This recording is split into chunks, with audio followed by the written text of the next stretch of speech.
Everybody, welcome back. जैसा कि हम लोग बोर्ड एग्जामिनेशंस के पेपर को सॉल्व कर रहे हैं, तो मैंने आपको इसके पहले 2016 का पेपर सॉल्व कराया था।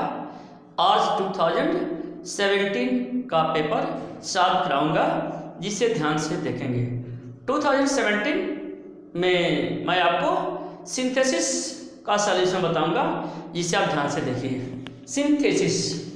सिंथेसिस क्या होता है डिटेल में मैंने आपको बताया हुआ है।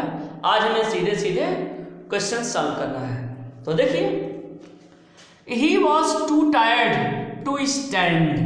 देखिए, कह रहा है कॉम्प्लेक्स सेंटेंस में बदलिए। ठीक है, आपने ट्रांसफॉर्मेशन में रिमूव टू पढ़ा होगा, रिमूव टू। तो यदि रिमूव टू कर देंगे तो कॉम्प्लेक्स सेंटेंस बन जाएगा। यदि रिमूव टू कर देंगे तो निगेटिव सेंटेंस बन जाएगा।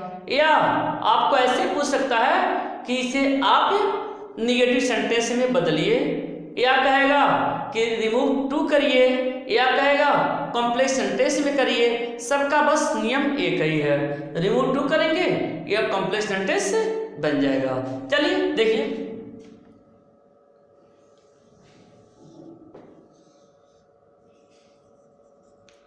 Answer first. देखिए, he was too tired to stand. इस टू की जगह पर सो लगा देंगे। He was so tired that. हो गया, यहां तक हमारा कंप्लीट हो गया। He was so tired that. अब यहां पर पहले सब्जेक्ट अनुसार यहां पर कोई सब्जेक्ट लगा देंगे, दैट ही। और यह निगेटिव वर्ड होता है, तो इस वजह से इसके बाद हम क्या करेंगे, नॉट लगा देंगे, यानी कैन नॉट या कुड नॉट लगा देंगे। यदि पास्ट टेंस में है तो कुड नॉट, नहीं तो can not. He could not stand, यह बदल गया। देखिए, यह आपका कॉम्प्लेक्स सेंटेंस में बदल गया। कॉम्प्लेक्स सेंटेंस के क्या कंडीशन होते हैं? दो फाइनाइट वर्ब हो और कम से कम एक सबऑर्डिनेटिंग कंजंक्शन हो। इसमें सबऑर्डिनेटिंग कंजंक्शन दैट का प्रयोग किया गया है। क्लियर? तो यह क्या हो गया, आपने इसे बदला तो यह कॉम्प्लेक्स सेंटेंस बदल गया। कहेगा कि निगेटिव बदलिए तो निगेटिव में भी यही होगा। देखिए, निगेटिव हो गया। कहेगा कि रिमूव टू करिए तो रिमूव टू किया तब भी ऐसे ही होगा। यानी आंसर एक ही है। इसमें 3 क्वेश्चंस पूछे जा सकते हैं। क्लियर? चलिए नेक्स्ट देखिए, I have no money. I have no money that I can spare. I have no money. देखिए, यह जो है रियली कॉम्प्लेक्स सेंटेंस में है, कॉम्प्लेक्स सेंटेंस में है, दैट लगा हुआ है। हमें इसे सिंपल में बदलना है, तो सिंपल सेंटेंस में सिर्फ एक फाइनाइट वर्ब चाहिए, तो बदल जाएगा I have no money to spare. बस बदल गया। I have no money to spare, बदल गया। I have no money to spare. तो इस तरह से आपने इसे देखा। चलिए, अब मैं question number 2।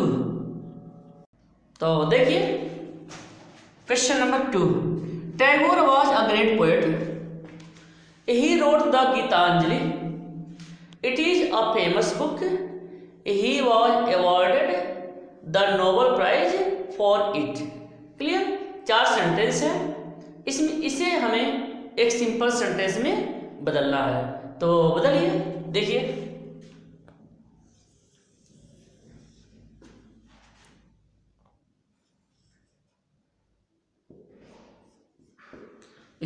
Tagore comma a great poet.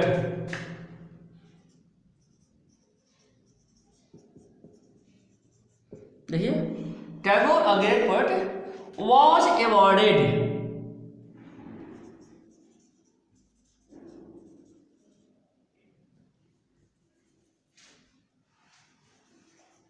Tagore, a great poet, was awarded the Nobel prize.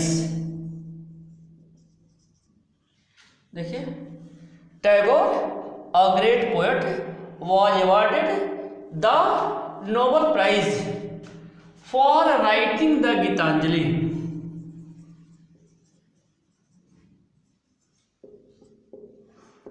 The Gitanjali. देखिए, Tagore a great poet was awarded the Nobel Prize। देखिए, was awarded the Nobel Prize for writing the Gitanjali. देखिए, for writing the Geetanjali a famous book।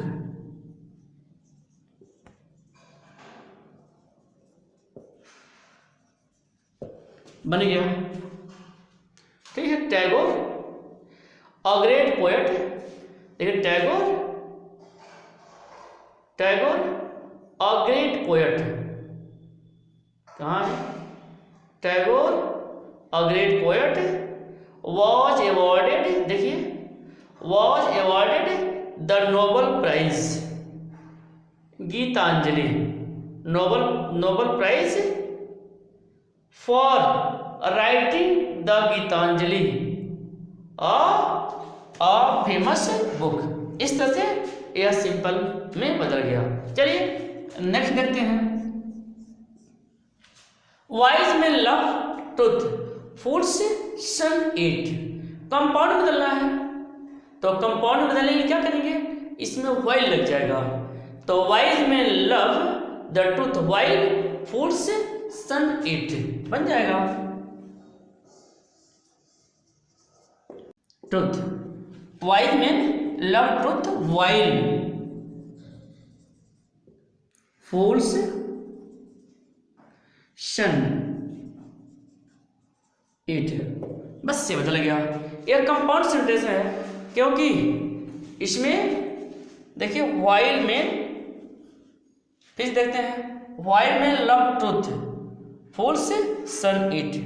Wise man love, इसमें love लगाना है। देखिए, wise man love truth while fools, देखिए shun it, सन। चलिए, तो इस तरह से जो क्लियर हो गया, wise man love truth, wise man love truth. यहाँ पर जो है कोऑर्डिनेटिंग कंजंक्शन वाइल लग गया, वाइल फूल्स सन इट। तो इस तरह से आपके समझ में यह आ गया होगा। चलिए क्वेश्चन नंबर 3। तो देखिए, I did not go to Lucknow, my brother did not go to Lucknow. देखिए, दोनों सेंटेंस नेगेटिव है और कंपाउंड में बदलना है, तो इसमें क्या करेंगे? नाइदर नॉर का प्रयोग कर देंगे। क्लियर? तो बन जाएगा, देखिए नाइदर नॉर का प्रयोग करेंगे तो कैसे बना, ध्यान दीजिए।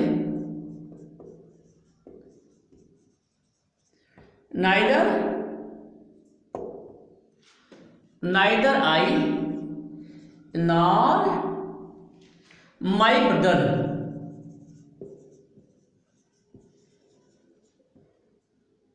neither I nor my brother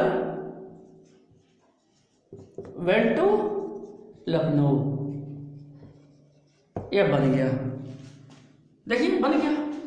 neither I nor my brother went to Lucknow. यह कंपाउंड सेंटेंस में बदल गया क्योंकि neither nor का प्रयोग either और का प्रयोग कंपाउंड सेंटेंस में ही होता है। चलिए सेकंड देखते हैं। Honesty the best policy that is known to all. Complex में बदलना है तो बदल देते हैं, that is known to all, that ऐसे करिए, that honesty the best policy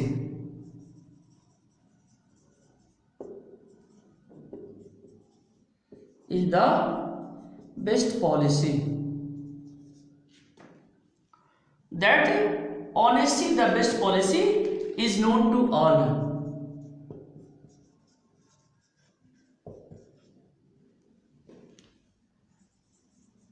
यह कॉम्प्लेक्स सेंटेंस में बदल गया। देखिए, that honesty is the best policy is known to all. Clear? यह कॉम्प्लेक्स सेंटेंस में बदल गया। चलिए क्वेश्चन नंबर 4। तो देखिए क्वेश्चन नंबर 4 को देखते हैं।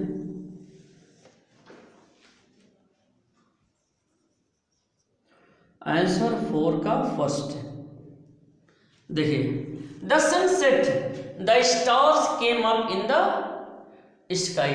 देखिए, दो सेंटेंस है, दोनों के सब्जेक्ट अलग अलग हैं। इसमें हम हैवी का प्रयोग करके बनाएंगे, तो बन जाएगा द सन हैविंग सेट। देखिए, the sun having set comma the stars came up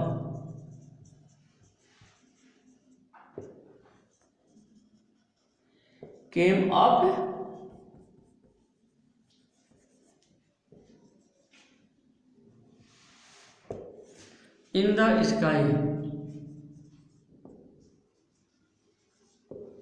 बन गया। The sun having set, the stars came up in the sky। Clear? चलिए नेक्स्ट करते हैं। I reached home, the sun had set before। तो बन जाएगा the sun had set। देखिए, the sun had set before I reached home। the sun had set before I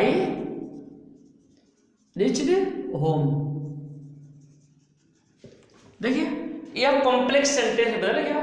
complex sentence में before का प्रयोग होता है या आफ्टर का प्रयोग होता है, इसलिए यह कॉम्प्लेक्स सेंटेंस है। और दूसरा कंडीशन है कि इसमें दो फाइनाइट वर्ब है। क्लियर? चलिए क्वेश्चन नंबर 5। तो देखिए क्या बन जाएगा।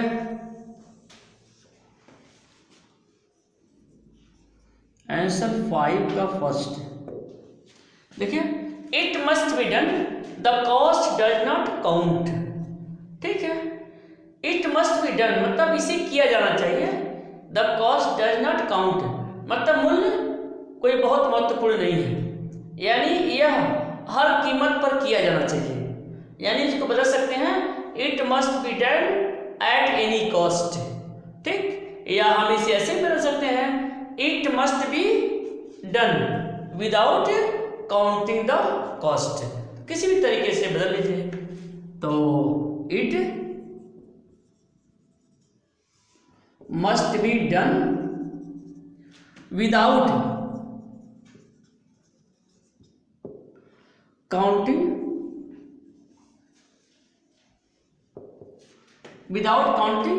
The cost. बदल गया, it must be done without counting the cost. Clear? चलिए नेक्स्ट देखते हैं। The sailor cast the anchor, they did so prevent the ship from drifting.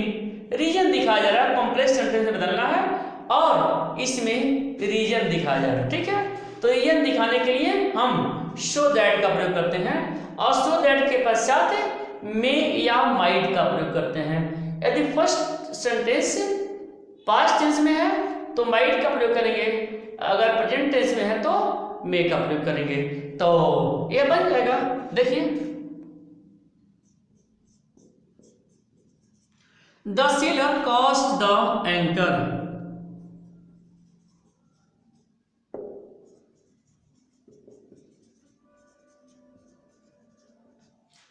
the seller cost the anchor so that the seller cause the anchor so that they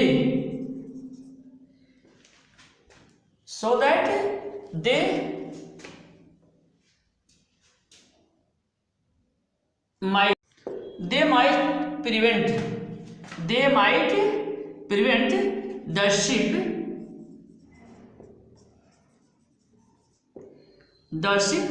from drifting.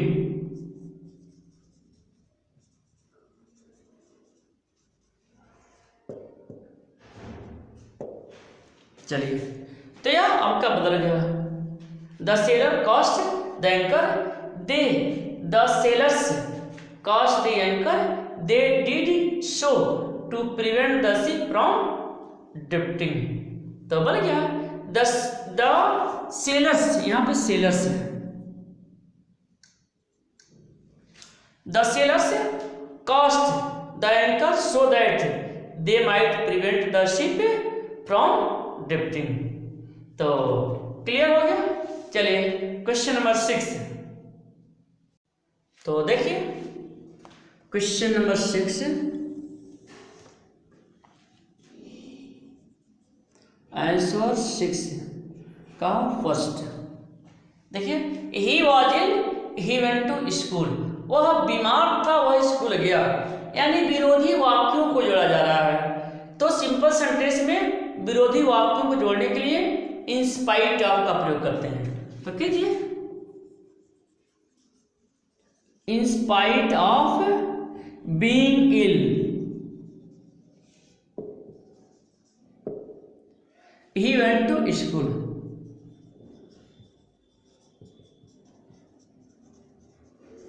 बता गया, in spite of being ill he went to school, simple sentence में बन गया। यह compound से बदलना है।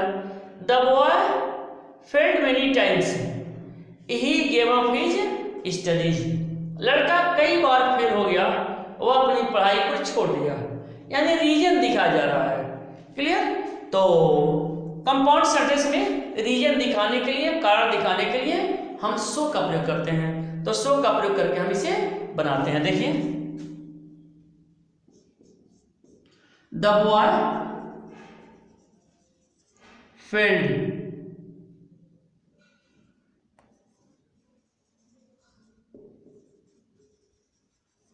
Many times, देखिए, the boy failed many times, so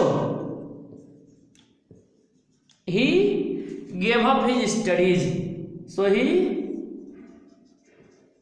gave up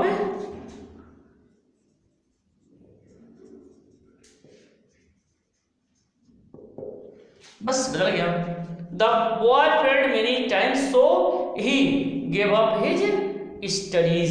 यह कंपाउंड सेंटेंस है, क्योंकि कंपाउंड सेंटेंस में एक कोऑर्डिनेटिंग कंजंक्शन का प्रयोग होता है।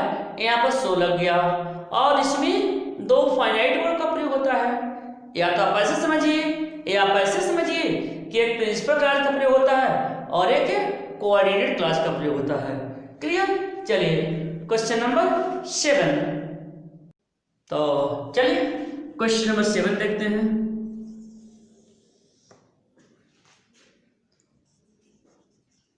आंसर 7 का first, he is intelligent, he is hard working. तो एक ही व्यक्ति के दो गुण बताए जा रहे हैं, तो एंड से जुड़ जाएगा, तो बन जाएगा he is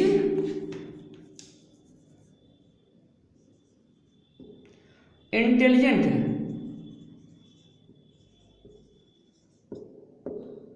he is intelligent and hard working।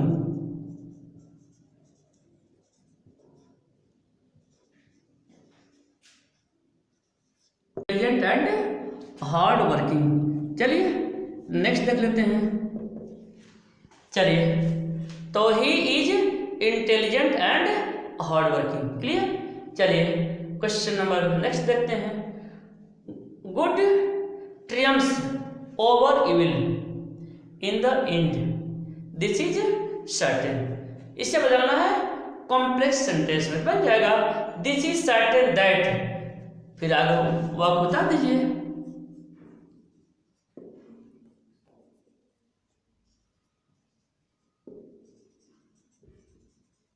This is certain that, देखिए this is certain that good ट्रियम्स,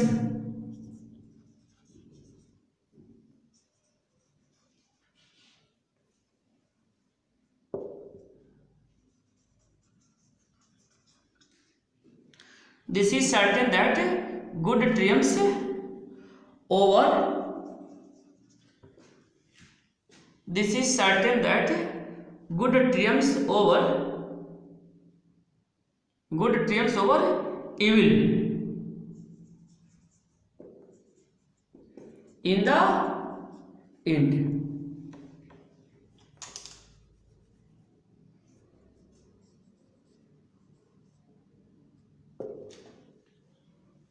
ठीक है, तो ये बन गया अपना this is certain that, complex बदलना है तो कनेक्टिव में दैट लगा दिया, दैट गुड